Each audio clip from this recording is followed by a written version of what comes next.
Mr. Guevara. Welcome, everyone. I am your host, Joe Pavlansky, pop culture historian, writer for Scary Monsters magazine, and curator of the Crypt of Classics. Co-hosting, as always, is the maestro of mail order mysteries and owner of HouseOfTheUnusual.com, the one, the only, Eddie Guevara. Hi, Eddie, Joe. what's up? Pretty good, Joe. How are you doing today? No, not too bad. Now that we got our technical difficulties, hopefully out of the way, and I'll tell we you could one thing. get a move on. We have more technical difficulties than the television channel that would always say we have technical difficulties. I'm telling you, and everyone out there, I got to getting over a little bit of a chest cold, so if you hear me clear my throat or coughing, then deal with it. Hey, Joe, I think you wanted to talk about a topic that was very interesting, and that was pellet firing pistols that were very famous in the mail order ads of the 1970s. What would you like to mention? Well, I know we started talking last time. It was about the how popular the pistol ads were, and how popular even like the ray guns that were introduced from Buck Rogers, Flash Gordon, and even Space Patrol. And what made those so popular? And was it the ads? Was it the movies, TV shows, comic strips, or was it a combination of everything? So just want to kind of get your take on it, and discuss maybe some of your favorite. Did you like the guns better, the cap guns, the BB guns, or the phaser pistols? Well, the first thing I was first introduced, to be honest with you, with the guns themselves, and I used to like reading early magazines of, say, for example, Kung Fu, Inside Karate, and some of those martial arts magazines, including the Guns and Ammo magazine and Soldier of Fortune. And there was always this ad in there that said, "Stop any attacker." And what they would do is they had this two guns, the same ad all the time, that would shoot tear gas. So I thought it was kind of cool because it would say no license required. But then also, every time I went into the Johnson Smith, Johnson Smith, to be honest, you did not really sell too many pellet guns. They sold one or two, but Honor House, they must have sold in every single ad. They had a pellet firing pistol with free targets. So I always thought they were actually pellet firing. Till the day I ordered one, and I found out that the pellets were nothing more but they were this plastic little bullets that you would insert. And it was kind of funny, though, because the plastic bullets would be inserted, and you can just shoot it into your hand like that. Now, normally I'm trying to think where I have some of them that I could, in future shows, have some pictures of them. I might even, maybe later on edit some into the podcast we're doing right now to be able to, show the people what the ads were. But it was very popular.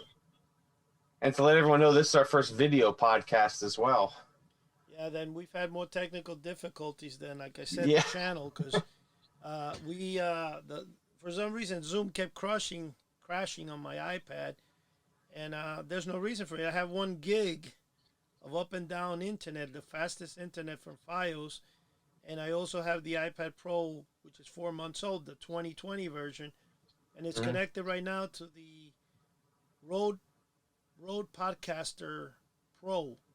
So why it's crashing and why it would conflict beats me.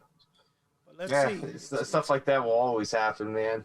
But we were talking about the guns and all that. I remember when I was young, and then now this would have been around like the early mid 80s. I used to see a lot of the ads, and even at my local drugstore was because Rambo was real big at the time. So you would get the Rambo set. I think it came with a little red bandana, and then you had a gun that came with it, a little canteen. And, it's one of those guns that you pull the trigger and it made like that little, I don't know, kind of weird noise. But that's kind of what got me into the cap guns, because, as I got a little bit older, a year or two older, I didn't really care for the sound anymore. I wanted something that made a bang. So then I got found the cap guns where you would put in it came with the, remember the long strips that you would load in, and then you could buy the other ones that they were like 6-shooters, where they would come with the round, like plastic things with the gunpowder in them, and you would put them in, and you'd get maybe 6 or 8 shots from those. But that's really where I started, with the Well, guns. I don't know if you're aware. Sometimes those cap guns, the one that had the little round thing with the 6-shooter, Yeah. they had a lot of the pellet firing pistols actually had that in the background. Then you would insert the pellet into the front of the Oh, cylinder. really? Yeah, and when the cap went off, it shot the pellet. It projected it. I have one or two of those. Uh, definitely, you won't find that today anywhere. But I mean, it even you can find them because it wouldn't project it. Like you could shoot it into your hand. But Right. what was really fascinating mostly about those guns is the following: the guns look so realistic. In fact, they were full size. In fact, if you pulled it out on somebody in a dark alley, they would probably think it's a real pistol. Um, Yeah, especially nowadays, kids will get shot over stuff like definitely, that. you'll definitely get shot. Actually, Honor House, to be honest with you, Joe, when they sold Honor House in the early '80s, a company called Guaranteed Distributors took them over. And when they took them over, what Honor House did was that they basically sold for about 6 years those pellet firing pistols. I think I sent you a recent photograph of what the ads look like. So do you see that? A total of about, I think, 9 of them. I was actually looking around my office here to see because I think I might have had one of those flyers, so I can show basically what they were, and you could see the different kinds of pistols. But when you want to find something, you don't find it. Yeah, And that's I'm how it here. goes. I don't have like the option right now to look around for it, but I got to tell you, you would have so many that it was amazing. I mean, the pellet firing pistols, I would think. I was trying to see actually my phone right now to see if I could even bring up an image of one, so you could see what I'm saying. But they actually sold for a long time, and they were sold along magazines that really were gun magazines. So why would you think that a Guns and Ammo is going to sell a pellet gun made of plastic with plastic bullets?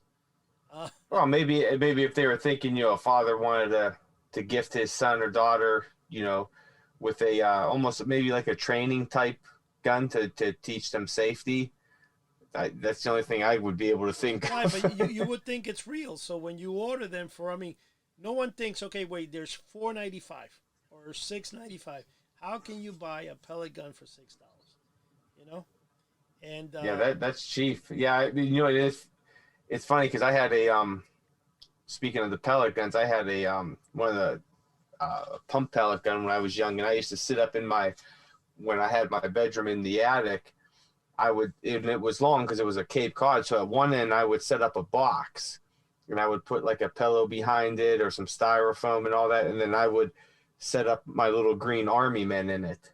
Then I'd go to the other end of the room. I'd lay down with the pellet gun, and I'd shoot, the green army men down with the pellets. But also these were, the real pellets, the real metal ones, and I used to use the BBs as well. So these weren't the plastic ones.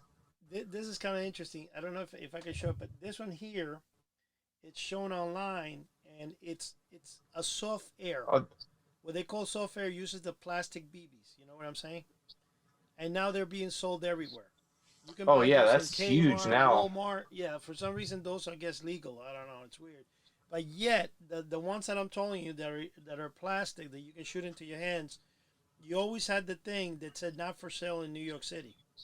So I guess for whatever reason, they're not for sale in New York City, even though I don't see why New York City wouldn't allow that at the time. Yeah. I think it was really more like the part when you put no license required. I mean, I've used that when I sell the potato gun, the spud gun, no license required, and I've sold a lot just because of that phrase in there. You know? Oh Yeah. yeah, people. That's almost. We were talking on the last podcast about buzzwords, and that's definitely a buzzword. Buzz phrase people are looking for. No license required. They're like, man, this. It gets something cool, and I don't have to worry about anything, and Well, go in the backyard and shoot potatoes around. well, like I said to you, actually, Honor House stayed in business I think they're still actually in business today. The company that took over Guaranteed Distributors, and the reason they're still in business because they actually sold that. That's the only thing they sold, those plastic guns, and you know they were very very popular. Now, one of the things also that I think made them really good is especially in the Honor House catalogs is that Honor House at one time actually sold a 1911 45 ACP, and you could break it down. So it would say that the kit was breakable, and you could break it down into parts. And who wouldn't want that? Now, they also had a Luger. The Luger that was sold in Honor House was very realistic. You could, unassemble it like a real thing. Now, this thing was, believe it or not, I think it was like $2.95 or $4.95, and this was like in 1971, 72. I got a Luger. I got one of those Lugers, and I paid almost $150 on eBay to get it because it was. Oh wow! And honestly, when you look at it, they would put in the handle, say like the back of the handle, it would have a rod of metal, cast iron, whatever it was, that gave it weight. So it felt like it was plastic, but it had weight in it because of the weight inside the pistol. Now, what I really wanted to do was when you're talking about laser, the laser plans that they showed in Johnson Smith were always something I wanted. And of course, watching Lost in Space all my life. When I was a kid, who didn't want to have his own laser gun and robot, right? So that was where I became so fanatic. Now, what I try to do when those original laser pointers were out, I started buying toy pistols, and I would separate them and put the laser pointer in them. But then I try to make the trigger mechanism do it so that when I put it back together and I squeezed the trigger mechanism, it would turn on the laser. It was a real actual working laser pistol. Oh, that's cool. And I remember actually hacking I think it was a Nintendo 64. You remember those guns from Nintendo that looked like a futuristic laser? Oh yeah. I remember buying one of those and hacking it, and actually I made it. It worked fantastic.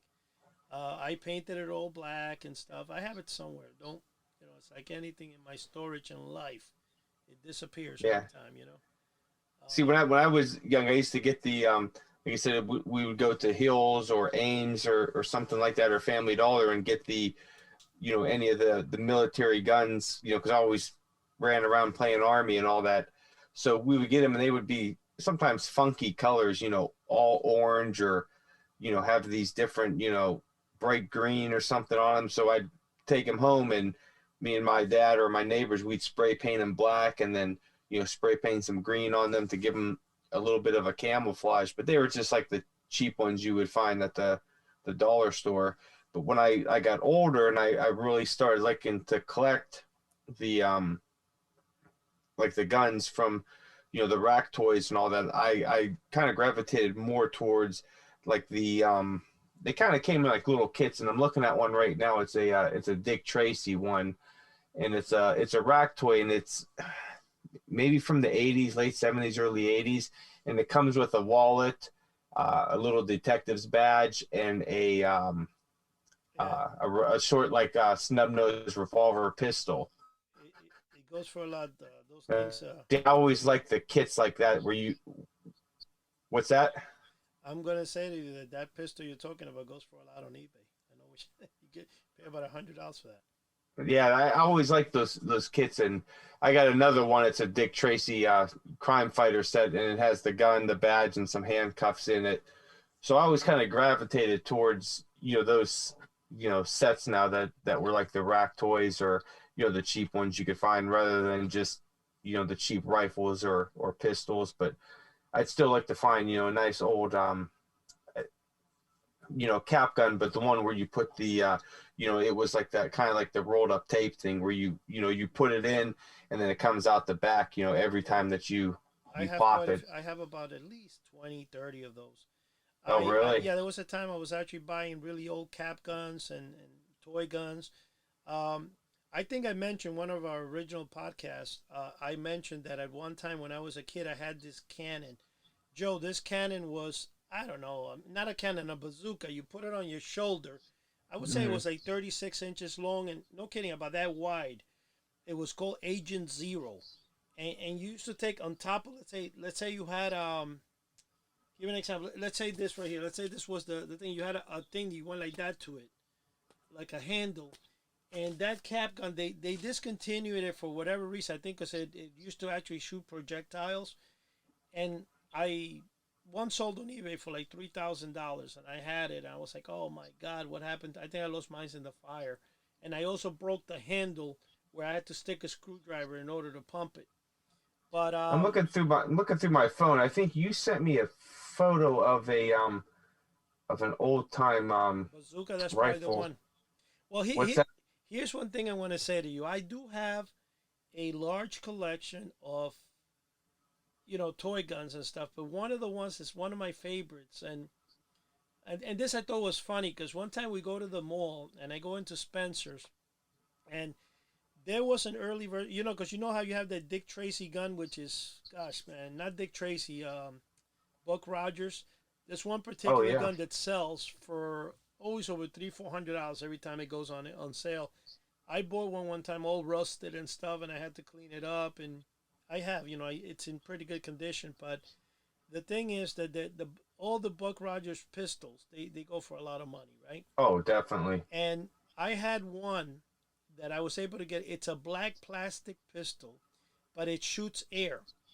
And it was kind of funny though, because they made kind of a version of that, but this thing was like, I think, like, no kidding, like 10 inches in diameter, and it was called the Air Bazooka. And then in the back, you had you pulled a rubber band with this suction kind of thing, and when you went like this, it went poof, and it shot air forward. So that's pretty cool. I'm in Spencer's. I don't know, it was in the early days of my marriage, I think in the late 80s or I don't know, mid 90s, whatever it was. And I take the gun, and my wife is standing about maybe 6, 7 feet away from me. And I just go like this, and I pointed at her back of her head, and I go poof. And gently, the air goes through the air, and her hair goes like this to the front, poof, like all her hair. And she looked at me and said, like, you moron. But it was funny, though, because I just went like this, and the gust of air goes out of the thing, and then it goes like hits. It's kind of like when you go like, and you not spit, but you puff into the air, and then 2 seconds later, the whatever you have moves, or the curtain. But it was so funny, and that is one of my favorite. There was also another pistol they did in the 50s, which actually, just like a paper cap, what it did is it actually took pieces of paper, and then it would hammer it and pop them, and cause a popping sound. Now, I have that one as well. That one actually looks more like it's metal. It's got a futuristic looking thing. It doesn't. I mean, it looks like a gun, but it looks like, those guns the sparkling ones that you go like that and they shoot sparks. Oh yeah. It has a trigger like that. It's all metal, and you would put slips of paper. You would cut strips of paper, put it through, and then when you it kind of does the same thing as, like, if you would take your hand, let's say, and put a paper, you go like that and you pop it, and it would cause the popping sound. And that was another gun. Now those spark guns, didn't they mostly use those for like the would be like the laser pistols type that, from a sci-fi show or something? You gave me the cough, Joe. I know. Excuse me. Oh my God. The fighting mine, I gave it to you over the internet. Oh man. That's funny. I'm still trying to find that photo. I want to say that you sent it to me. Oh my, I can't remember where was that, but it was of a it had to have been of that. I'm gonna stop looking, but I think it was of that bazooka. It's got a little, and it was kid. really huge. Yeah, it's got a little kid. It has it on his shoulder. It's a black and white photo. I probably did send it to you. I think I did. But the thing is that with all the guns that they made, the cap guns and stuff, the rubber band guns, those are another of my favorite. Down in Cuba, when I was 4 years old, my very first gun ever was a rubber band gun. And then one day I remember I had a little shovel, and I'm opening holes in the ground or something. And I came across the remains of a cap pistol that used to belong to my grandfather. And now my grandfather at the time had given it to one of his sons, one of my uncles, when they were little. So the Hmm. thing must have been buried for probably, I don't know, 40 years. And I remember taking it out and I looked at it and he goes to me, "Oh, this is a cap gun." And it was actually, do you remember there was this little miniature cap guns about an inch and a half or two Oh yeah, I inches remember black, those. and the top would pop up and you put the little roll inside Yep. and you go tack tack tack and it was a little, it was one of those. I'm surprised it survived, but actually I cleaned it up and I Boy, I forgot all about those, man. We used to get them at the corner store, I think for 50 cents or a buck, and I think the the tape part was like 25 cents and you get like four rolls or something like that in it. But yeah, I just man, I forgot all about those. well, here's the thing. Basically, we decided to do this podcast tonight, but we were doing it because we're trying to figure out how to do this live podcast thing. I would have been more prepared by having a few of the items, but I have that little cap gun in its original packaging. I still have it. Then I have a couple, actually, like two or three original. There was, you remember the little flying disc that they had the Star Trek, and it would look like a 45 kind of, but it had like the handle in the back and the little handle in the front, and you stick in this little flying saucer disc on the side, and then we shoot it. Would shoot out the little flying saucers. Oh yeah, I remember those because they those were real big in the 80s too, and a lot of toys ended up adopting those like around late 80s, early 90s, like GI Joe. You would find a lot of the vehicles they would have, they would call them mines. They would shoot out the mines, and then you'd get some figures that would shoot them out. But a lot of toys started utilizing those around late 80s, early 90s. Yeah, well, actually, those were larger sizes, but the little teeny ones that were about the size of a dime are from the early '80s and stuff. Actually, not early; they're from the early '70s, but they went on to the '80s. One thing I'm going to tell you that I had a gosh, in fact, I have one in its original case, but I had a Star Trek one, and it had William Shatner and Leonard Nimoy in the cover, and it said Star Trek, and it was one of those little flying disc things. What year did those come out? Well, I was playing with this probably 1974, so 75. Oh, So, okay. but like I said, I have an original in its packaging. I can't go get it right now because I have to leave to go get it on the other side. But that gun was funny because the first one I had as a kid, I was playing outside my building in New York City and in Washington Heights, and a girl came up to me and she was old or whatever, and she grabbed the gun and hit me over the head with it and took off with it. Oh, really? Yeah, she mugged me, man. I was so devastated, man. It Man, really and you had the bothered me. gun. You should have defended yourself. Sheesh, man. And it was kind of funny because she took it. She stole it on me, and That's funny. that was funny, man. That was I mean, a long, long time ago. But see, the whole thing is, there has always been, and for me, it's always been a favorite of mine to have guns. My father, when I was young in Cuba, he took a he took a lone piece, a lone stick, right? So think of a triangular kind of stick, triangular like this going down, a piece of wood, and then he put a nail with a little stick over here and another nail as the trigger. So what Hmm. happened is that, let's say this is the trigger, right? The nail, not the nail, the piece of stick here would hold the trigger, and I would put a rubber band from the thing to the front. Now in Cuba, you don't have rubber bands, especially in a communist government and stuff. I was like 4 years old, 1965, 66.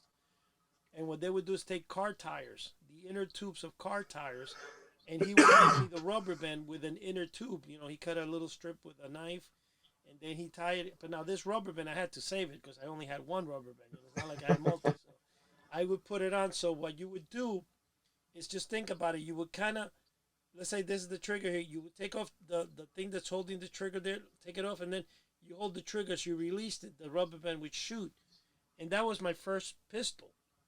Another thing, because I was very fascinated with guns or any projectile that shot things.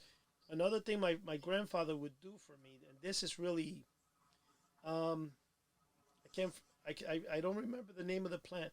What do you call those plants? They grow in islands and bamboo. Okay, bamboo plants.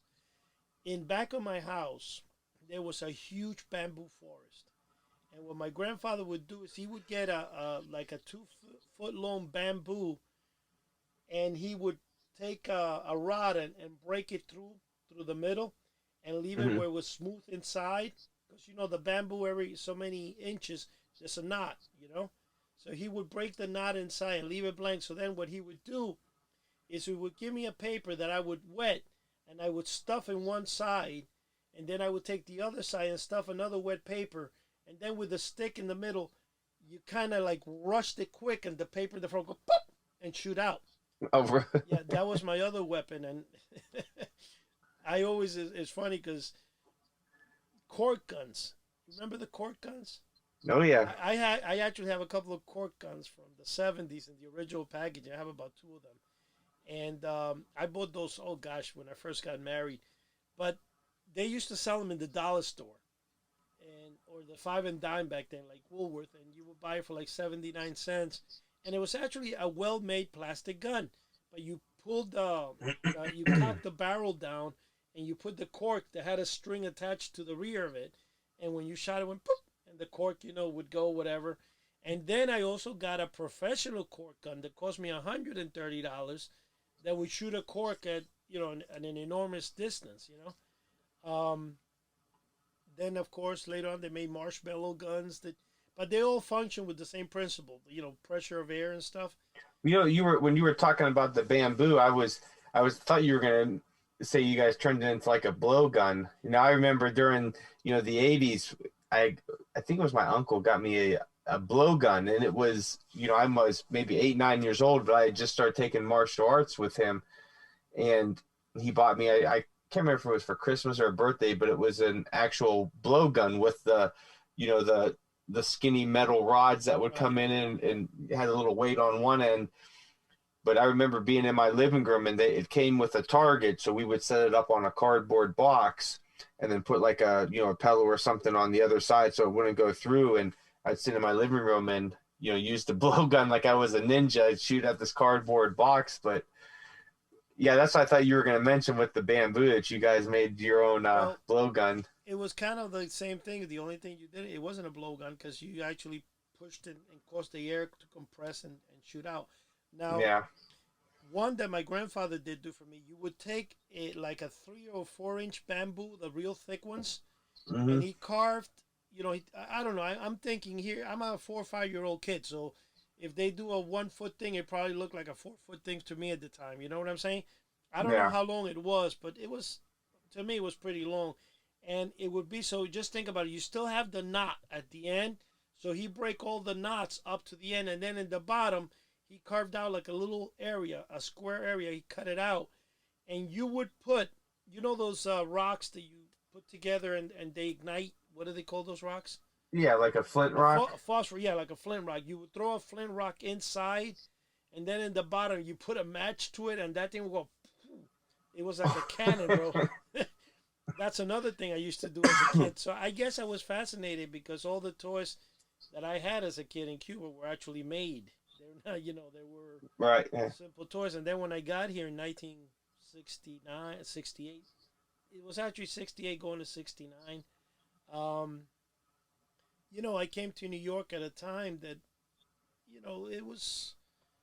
it was kind of like New York was more advanced than Cuba, but New York City was still in its infancy before video games, where all you had were card games, Right. cards, toys like, pistols, cap guns. So the only difference between Cuba and the United States at the time was the fact that the things that I had were a little more advanced here. But you had my television was a black and white, I think 23 or 24 inch, and that was like the living room one. In one Hmm. side, it had a knob that was the size of the microphone I have here, a huge knob like this, and you go kunk kunk kunk, and it would go like between channels 2 to 13, and then it had a little light behind the number, so the little light hit it, and that's how you had the number. The TV had four legs. It was round, not the TV, but the inside was round. Then it had a glass in front of, which I don't understand why they always did that. You had the picture tube inside, but you had a glass in front of the picture tube. and it was black and white. So, I basically grew up and I started seeing things change. Video games came around so I'm able to say that that's why actually mail order also became so popular, as I always say to you, in the 1970s, because you know we really played with a lot with our imagination. We played and built the corner. Like, you could still play with cardboard boxes. Like, my cousins would come over, I'll take a big cardboard box and make it into a little house, and we go inside the cardboard box so you thought it was a spaceship. So buying the Polaris nuclear sub and stuff would be like a normal thing for the time. That's what people had. There's no video games. Oh my gosh. I still remember when beepers came around. Beepers were who didn't want to get their own beeper? Yet Oh man, I think I had a pager as late as 2003 maybe. I remember I thought it was so fascinating. This is the funny thing. Well, the first time I ever got a pager, I was so excited that now my wife could call me and I get the beep. And I paid, I think it was $70 for the service for the whole year. So they sold me the pager, small little thing about the size of a lighter, and I had service for the whole year. My daughter, my oldest daughter, thought it was hot for her to carry the pager around. She puts it on the side the same day I bought it. We go to a mall. She goes inside the mall, and guess what she does? She loses it in the bathroom. Like, I just threw out this. I was so pissed, man. I'm like, are you kidding me? Somebody took it, and they had a whole full year service with it because my telephone number was on it. But anyway, so, pagers come in. And then the best part is when the first cell phones come around. My God, those things, you're carrying a briefcase for the battery, and you have a cell phone, it was like a wall phone, but you carried it with you, and you paid anywhere from $1 to $3 a minute, incoming or outgoing. So, well, I remember our cell phone we had it was around 97 or 98, and I think it was a StarTAC. So you had it was like this, and you had to open it up, you had to pull the antenna up, and I think that we had a plan. It was like maybe 20 minutes for the month, so we were only able to use it, for emergencies. Basically, that's why my parents got it, was for emergencies. And if you went over the 20 minutes, it was something like, I don't know, $1 a minute or something astronomical like that. So, you always had to make sure that you stayed under those 20 minutes. So it was always for emergency use, call for a ride if you were somewhere. And now you have unlimited, you could do whatever you want. You definitely got it after me, because when I started with my first cell phone, there was no such thing. I understand. I remember the one when they had plans where you would get the first 60 minutes or the first 20 minutes included, and then everything after that was like $1. Yeah. When I got my first phone, it was $1 a minute going in and $1 a minute going out. Oh. Here's the best part that people forgot. If somebody called you by accident, you paid. Yeah. So if somebody called you in and you get, hello, who's it? Oh, wrong number, $2-3 right there. So an average bill of $200 to $300 a month was very common. I remember my buddy's parents had a car phone, and this would have been early 90s. And I want to say they paid $1.50 a minute for incoming and outgoing calls on that. So yeah, we've come a long way with the cell phones. But and I still remember, I don't even know if these are still around, is when I was in Kosovo in 2006, we still used, I know, man, that's only 14 years ago. We still used calling cards for the payphone. Oh yeah, that's right. I forgot about the calling cards. Those I don't even know if those are around anymore. I don't think that. But even in fact, let's be honest. Even the fact of public phones, you hardly see any, anywhere anymore. No, I don't know where there's public phone. I don't even know if our mall has public phones anymore. You know what? That's a good question. Now, right now as I'm talking to you, I think as of about a year or two ago, they started fading away. I remember I used to go talk to my wife when I was going out with her, and if I couldn't, I had to walk a block or two and take like $1 in quarters just to talk. I mean, to talk to your girlfriend on the phone. Yep. That was crazy. But it's crazy how far things have come along. But I mean, getting back to the mail order guns and everything, and you just look at what was put out in the 60s and the 70s and the 80s. to what's being put out now, and it's totally different. Could you imagine giving kids what they have today, back in the 60s, and vice versa? Well, Because I even remember during the 80s we had the remember they were the guns, and they worked on, I believe, the same concept, kind of like air, or maybe it was a spring, but they would shoot out little darts that had suction cups on them. Because I'm actually looking at two sets I have on the wall right now. They're both those are all spring loaded. Are they spring loaded? Yeah, from the 80s, from Marvel superheroes, where they came with little card targets you could set up. But we used to use those, and then you would have the bow and arrows that were the arrows with the suction cups on them.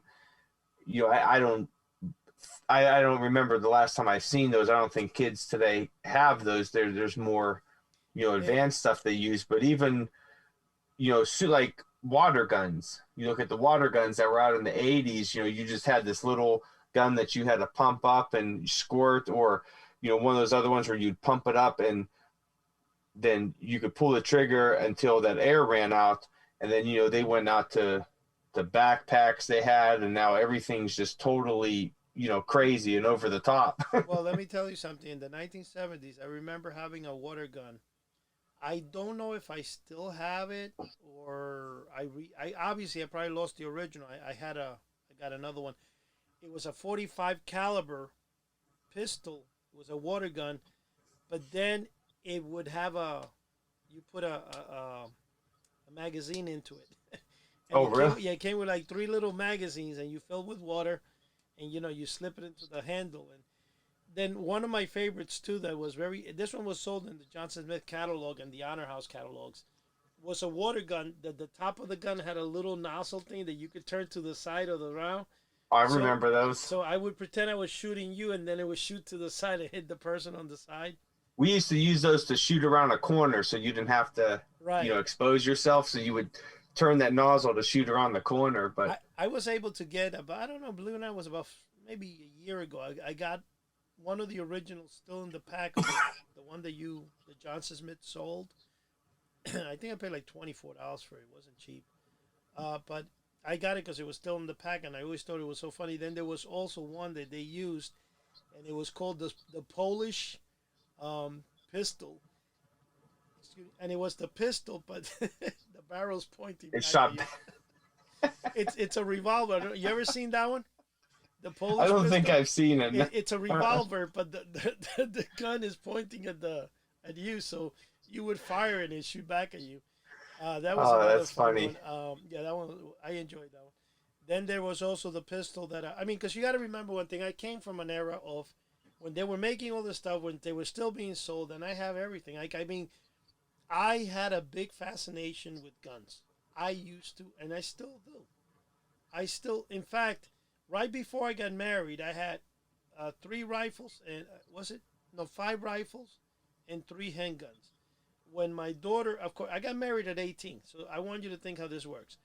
At that time, in order for me to obtain a pistol in the state of New Jersey, since they're so tough with the rules, when I got my permit, I had to have the guy who owned the shop, who was a friend of mine, buy the pistol under his name and then transfer the paperwork to me. And I had I think it was the Colt State Trooper Mark III 357. I had a Beretta 380, and I think I had a Lama Super Camache, which is a beautiful looking 44 Magnum. But they each only cost me $190, $250. Man, when I got married, couldn't afford the rent a couple of times, and I used to go to this police store. It was called the Cop Shop, located in my city. And I said to the guy, "How much you give me for this? How much?" And I sold them.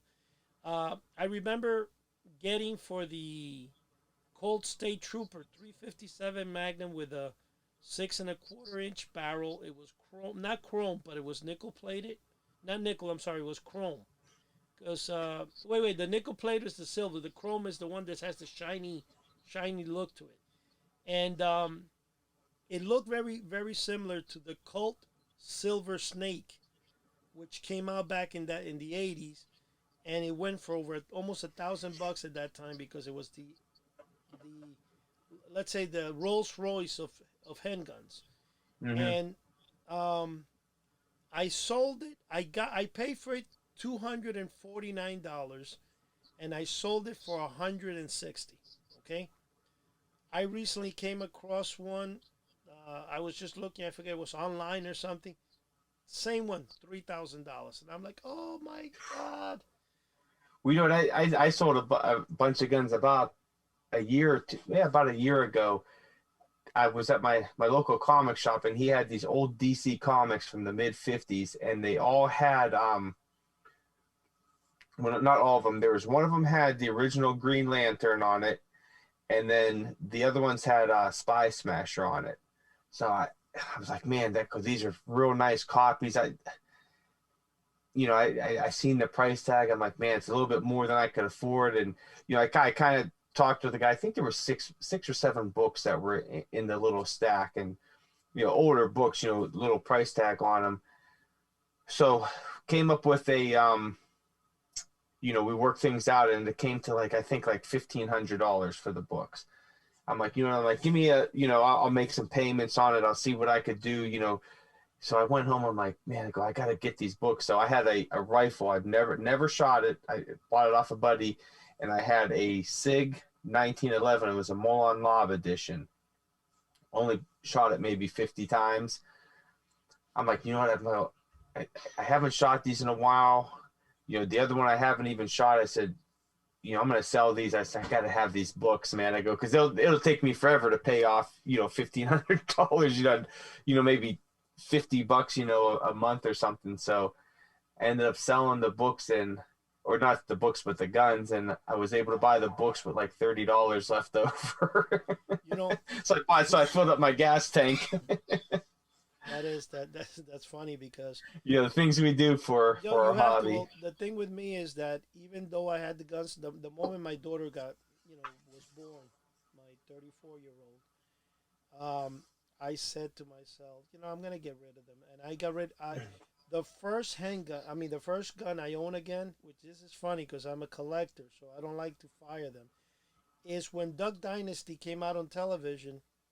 I think it's a Mousberg. I think it's the brand, and it's not a 3006. I used to have one of the rifles I had was the Winchester Model 70 lightweight 3006 back in the day, and the Ruger, not Ruger, Marlin 780 22 long.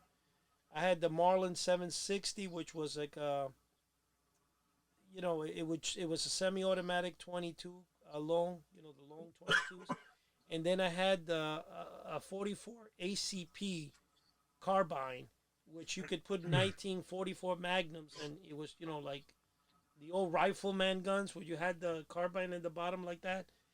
I sold all of them, but anyway, I was able to buy again a rifle. It was on sale Black Friday about 4 years ago, 5 years ago, and I bought, I don't know, like 5 or 6 not cases, but boxes of bullets. It's what is it, caliber 280? It's like the 3006, but it's just slightly smaller, the tip. To this day, I haven't fired it.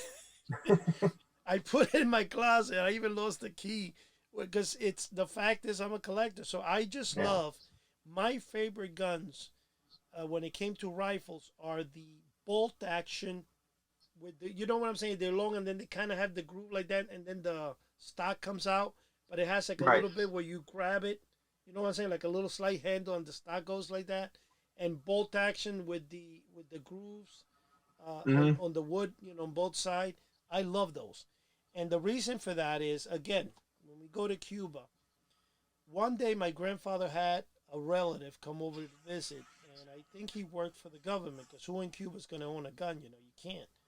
So the guy came and he put his rifle by the wall, leaning on the wall, standing up on the ground. So when I saw it, my grandfather says to me, "You can't touch that because, it's a gun." I was fascinated, man. It sounds retarded to say this, but also the guy goes in the back. I think he had what I think was a 45 caliber, and he goes, "I want to show you how powerful this is," to my grandfather. So he puts a bullet in it. He fires it up into the air, and he said, "It cracks the shell." So the shell came out and it had a little crack. I still remember this like it happened yesterday. It fascinated me. That day, I became a gun lover from being 4 or 5 years old Yeah. and getting introduced with it. So when I came, all I would do is buy toy guns, any type of gun, collectible, cap firing pistols. I probably have between cap pistols and those toy guns from the comic books. I have almost every one of them. Like Well, I tell you anything what, that. I was able to purchase this. I think it was over the a little bit before summertime. Was a buddy of mine. He was a big collector like us, and he had an original Red Ryder from 1934, I believe it was, You got it. and he had it up on his wall. And he also had the 50th anniversary. I believe it was 50th anniversary edition. But the thing that got me for his 1934 Red Ryder is that it still had the original leather tassel on the charging handle on the bottom. Because you had the charging handle you had to bring forward and back to pump it, and it still had the leather tassel on it. And I was just gawking over. I said, I've never seen a BB gun this old and in immaculate condition. Well, he called me one day and he goes, "Hey," he goes, "I want you to, stop over." So he had both of the guns there. He goes, "I'll give it to you for a good price if you want them." And, needless to say, I don't care. I didn't really care what the price was. I just wanted the 1934, Red Ryder. But, part of the deal was to take the 50th anniversary, which, I didn't really want it. I wanted the original one. But like I compared the original to the 50th anniversary one, which would have been mid 80s that came out, and it was just very junky. The 80s one, it was plastic where the original was wood, and it was just you could tell that it wasn't put together as well as the original, Yeah. and it didn't have a leather tassel. It was like the faux leather that was on it, so it was very cheaply done. And I left it in the box. I have the original one up on the wall, and it's absolutely beautiful for being almost 90 years old or so. Well, So you could tell a lot of those guns were put together very well in 30s, well, 40s, 50s, and they 60s. And were. probably even going into the 70s. They were. I think I don't know. Probably the '80s, the early '80s or early '90s, like 1991, '92. There's a guns. I don't know if there's. I guess they're still in business. They're called Beeman Sporting Goods, and they would sell. Beeman air guns are high power air guns. They go for several $100s. Some of them go for like $2,000-$3,000. They're precision for shooting. And for target practice, obviously. I remember I had one that I purchased, and then I sold it because it got me pissed off that they made me get a license for that crap in New Jersey. And that particular one was called the Tempest. And it had a futuristic thing because it looks like a big round barrel where the air went. And then on the top was a thin barrel, and that's where you put the pellet. But it cost me like $380. I don't know why I bought it. I bought it, and probably 2 or 3 months later I sold it, and I remember it was kind of stupid because Oh, I had when I sold it, nobody wanted to buy it because I had to sell it to somebody who had a license. And I sold it to some old guy. I'm surprised, but I only sold it to him for I think it was $230. So it was brand new. I never used it, but that's what counts. But then when the soft air came on, that they were allowed to be sold in all the stores from Walmart to everything in New Jersey. Because at one time Kmart in New Jersey, everywhere you went in New Jersey, you had, you can buy guns. Um, the laws are so strict here that when I bought my rifle 4 years ago, I bought it in Dick's Sporting Goods, and I went and purchased it. They made me wait a week after I purchased it, and then when I got there, the guy says, "Are you finished?" I said, "Yeah." He says, I go to pick up my gun. They made me wait 7 days or something like that, and then he brings it to the outside of the store in the parking lot and goes, "Here." I go, "Are you that's kidding me?" crazy. They walked me out to the parking lot and then they gave it to me. And he says, "How about beautiful?" And I'm like, "That's so stupid." Well, inside the store, they did. That's how. I mean, the laws are just stupid up in this area. Really dumb. The fact that my mom lives in Florida and my brother's over there, my whole collection, I put it over there when when I go to Florida, because see, that's another thing. I want to bring my brother onto the podcast because my brother has two storage units. I think they're 10 by 12. I mean 10 by 10s, filled with Superman collectibles. He's the same age as you, Joe. I think he's Oh about man. 42, 43. I'm 18 years older than him, whatever. But he's got Superman, like everything Superman, statues. And he's got I don't know, he's got like 2 or 3 BB guns that I have, which includes, I got to be honest, I had the original Red Ryder, just like you did. And this is going to make you laugh. I bought it in New York City in a flea market, downtown New York. And I'm like, I thought this was supposed to be illegal in New York. I bought this, oh my gosh, back in 1987, 88. Okay? And I lost it in the fire. It burned out. So I do have in Florida in my mom's house, because I have a closet in my mom's house that, it's mine. So I put a lot of my collectibles down there. And the reason is because anytime I go down there, I usually fly or drive and I can't bring it up. So but I don't keep important things. I'll keep like my BB guns and stuff like that because I just want to have them. I don't care. It's not something I go out. But what I was going to tell you, I have the 50th anniversary edition. Well, what now this is our first video podcast, so there'll be some people watching the video and listening, and some people just listening to the podcast. So I'm gonna get something very special for the people that are watching this podcast. So give me a second. I'm gonna go off screen here real quick, and I'm gonna grab something that's just out of view. Joe, you pulled the disappearing act. Oh my God.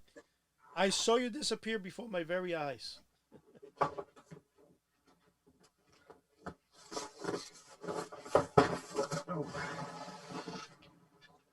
Okay, I'm back, sort of. Let me get my earphones on. All right, you still there? Yeah, the 50th edition. No, this is the original one. Oh, that's the one. I thought you had it up in the wall. Huh? No, I thought I did, but I have it in the box. So I was just thinking, I said, man, this is the... Yeah. Is this the original one? That's the original. I can see it. Yeah, it is. Even the this is the remake. 50th. Yeah, I thought I had it up on the wall, but I must have took them down when I was cleaning. This is the original. You could kind of see how the leather, the leather's kind of broken, all that, and it's older. But it is... Do you have any rust on that? It looks... Nope. It is in pristine condition, and it is... this is like the real wood on the original one, where the newer one, it's kind of like that... I don't know if it's a plastic or if it's like a faux wood, but it's and it's put together with it's just not put together as well as the original one. Then here's the difference between your original and mine. You know what it is? My 50th is still original box. I haven't taken it out. It still has the original. That's a nice piece, man. Really? Yeah, that's the box. Yeah, that's the box that I have here. That's the box for the 50th, and this one I did have it on the wall because I had a little Red Ryder display, but I've been rearranging and cleaning, so I had taken it down, and it was leaning. I was just looking over; it was leaning up against my bookshelf. I'm like, you know what? I'm going to bring it on so some people could see it if they've never seen it. But yeah, it's it cocks from the bottom and still has the original tassel, and then I don't know if everybody could see on there where it says Red Ryder. It has the Red Ryder on his horse. So let me ask you. Definitely a cool piece. Have you ever tried firing it? No, oh no. Oh gosh, it should honestly. No. I don't see why it would. You might have leak in it, like it might leak or something. But okay, hold on. We'll do it live on the podcast. It clicks. Oh my God! So now what happens if you fire it and it falls apart? Then you know what? Everybody on here will see it. Ready? Let's hear if we could hear it go. You hear it? Yeah. Wow, And right now, 1934. I guarantee you around your mustache there, you got a little bit of air. Oh, it feels so good. I love Yeah, it. that's what I'm saying. You have leaks on it because that's just normal. But that gun should work fine. Listen, what's gonna make you beautiful. cry? You know how much I paid for my original when I bought it? How much? The guy in the flea market, it was closing up, and he goes, "You want it?" He gave it to me for $10. Really? I don't think I paid that much. I can't remember what I paid for both of these, but it wasn't that much. Here's what I'm going to tell you. It's sad. I don't know why, but this is the funny thing. The toy Buck Rogers guns can do hundreds, even $1,000 to $2,000. Okay? The fake guns, the real BB guns, like Beemans, or Daisy, which makes the Red Ryder, Crossman. Yeah. You could get an original for under $100. Really? Yeah, I don't understand why. There's absolutely the market for. It's kind of like, a lot of people say, "Hey, I got cameras." Listen, I went to college for photography. I became a photographer. That's actually my profession, which I never did nothing on. Now I'm doing movie editing and stuff, which I like more than it was with photography. I actually enjoy doing editing more, what we're doing now. But one thing I'm going to tell you right now, in case you haven't noticed, we're about a minute and a half. We're going to have to end the podcast because it goes. But one thing I'm going to tell you right now. Yeah. Cameras. You can have a 100-year-old Kodak. You probably get $25 for it. They're not worth anything. Cameras don't hold value like other the guy that sold me the cameras, a buddy of mine, or the rifles, a buddy of mine. He's a big camera collector, and he got tons. And he's the only real money that he's ever got from his cameras were from like very, very rare ones. But he's sold a bunch of his to like Hakes and all that, and he really didn't get much from them. Joe, we have 30 seconds. Okay. What is your final thoughts? All right. Final thoughts is everyone out there, come check us out at HouseOfTheUnusual.com, or I'm going to come after you with my Red Ryder BB gun. Sign up for our free newsletter and our free forum, and meet some like-minded people and come out there, give us some show ideas. And if you want to be on and join your beautiful face with our beautiful faces, well, you can do that as well. 10 seconds to say goodbye, everybody, and please come in. And this is our first podcast. We will be better later.